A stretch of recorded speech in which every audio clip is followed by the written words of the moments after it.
જય માતાજી, જય ભવાની. હમણાં એક રેકોર્ડિંગ સાંભળ્યું, સાબલિયા સીટ. એ મહેશ પટેલ કરીને કોઈક ચૂંટણી લડે છે. એ ભગત એવું કહે છે કે ઠાકોર સમાજ મારા ડાકલે ઘંટડી વગાડે છે. એટલે ઠાકોર સમાજની જ્યારે વાત આવે ત્યારે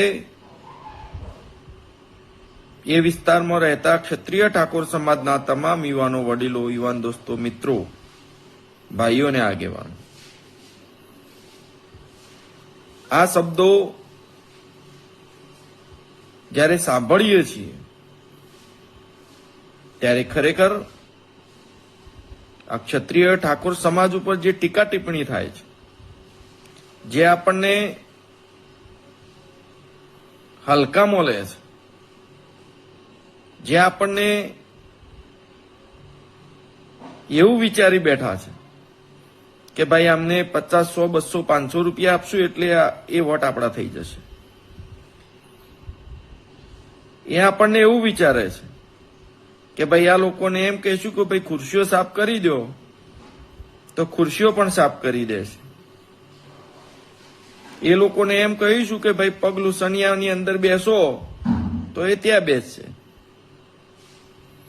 સવાલ એ ઉભો થયો છે કે ભાઈ તારા ડાકલે ઠાકોર સમાજ ઘંટડી ક્યારેય નહીં વગાડે.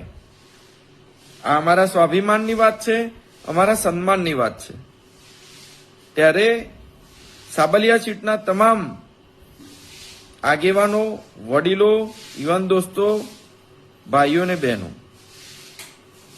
આને વળતો જવાબ આપજો. અને એ જવાબ એવો આપજો કે ભવિષ્યમાં સાબલિયા સીટ ઉપર એને ઉભું રહેવું હોય ને તો એ વિચાર કે એના જ શબ્દો એના પાછા આપજો મતદાન કરીને. એક વોટ એની અંદર ના પડવું જોઈએ, તો જ એને ખબર પડશે. કારણ કે વર્ષોથી જ્યારે ચૂંટણી આવે છે ત્યારે અન્ય સમાજના લોકો એવું કહે છે કે ભાઈ આમને તો ચપટી ચવાનું લોટો દારૂ આપી દેશું એટલે બધું પતી જશે. અને આ જે ટીકા ટિપ્પણીઓ અમુક વાર થાય છે ત્યારે આપણે બધાએ વિચારવાની જરૂર છે. આ લોકશાહીના પર્વની અંદર લોકશાહીને જીવંત રાખવા માટે તમારો વોટ આની અંદર પડવો જોઈએ નહીં.